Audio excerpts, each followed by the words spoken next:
Many of those shelters, Hillsborough County, 45 shelters, I believe we had, and many of those are schools. And so we have Hillsborough County Superintendent Addison Davis with us by phone. And so, Superintendent, first of all, thank you so much for taking time to talk with us this afternoon. How are you doing?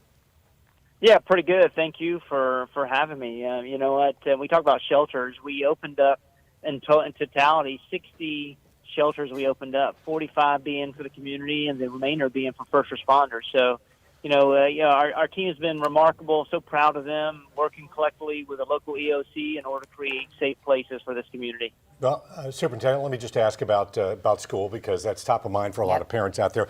No school tomorrow, correct? But when do you think these kids can get back in classrooms? Do you think you can be up and running early next week?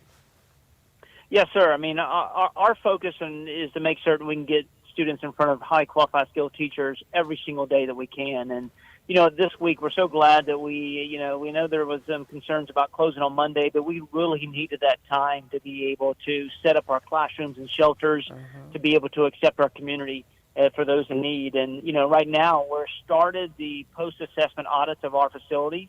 In the initial numbers, we see that 28 of our facilities are without power. We have 4 facilities that are potential flooded areas.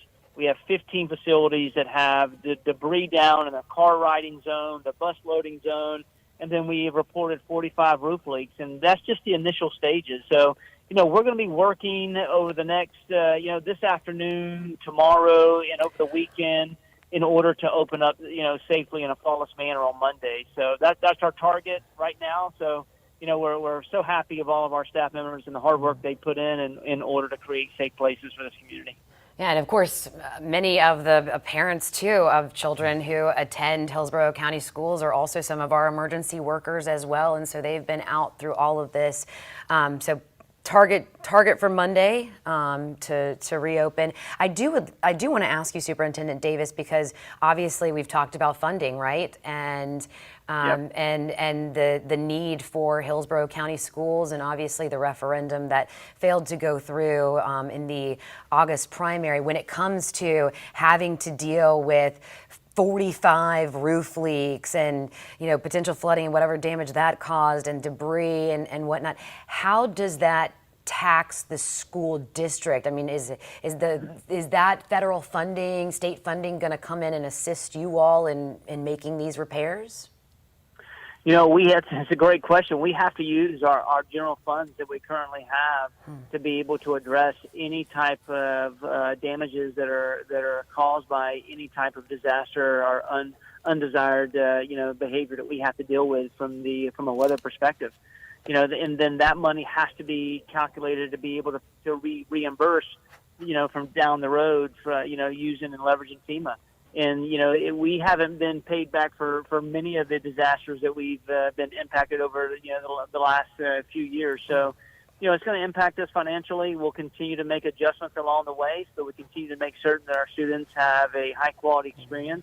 But that's all money that we have to spend, openly, that we don't we forecast it, but we just don't have the money. This is an uncategorical fund to be able to address it as we move forward. And, our operations teams out there, our maintenance teams, our food nutrition, our school-based leaders, and our bus drivers, they're out there every single day during this process trying to create a safe place.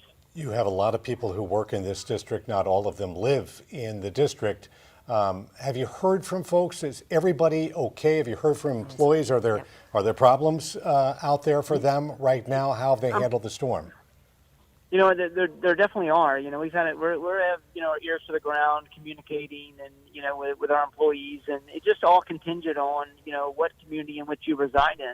We know that South County and East County had some power outages, which were impacting a lot of traffic control signals, a lot of homes, employees without power at their homes, a lot of employees that are in particular areas that have flooding. So, we'll spend the next couple of days and through the next week determining who needs that assistance from a residential perspective, who may need the essentials, all to be able to wrap our arms around them. But you know what? My thoughts and prayers go out to, Lee County, Charlotte County, Collier County, down south that have had major impact and life's loss. So, we're blessed we didn't have that major impact. At the same token, we do have community members locally that have suffered and will continue to need our assistance. Superintendent Davis, I'd like to ask, because, children have been out of school since Tuesday, right? Monday? Monday. Since Monday. They've been out of school. Okay, so since Monday they've been out of school, and here we are Friday. So many of your students depend on those free school the breakfasts and school lunches. Yeah. What, if anything, has been done for those children and those families? Is there anything? You know what? We've tried to lean on our shelters. Having 40 plus shelters open. Those are areas that can provide the essentials for our families. The biggest thing, our food nutrition staff, they will work in the shelter. So we didn't have sufficient number of employees to be able to expand in the communities.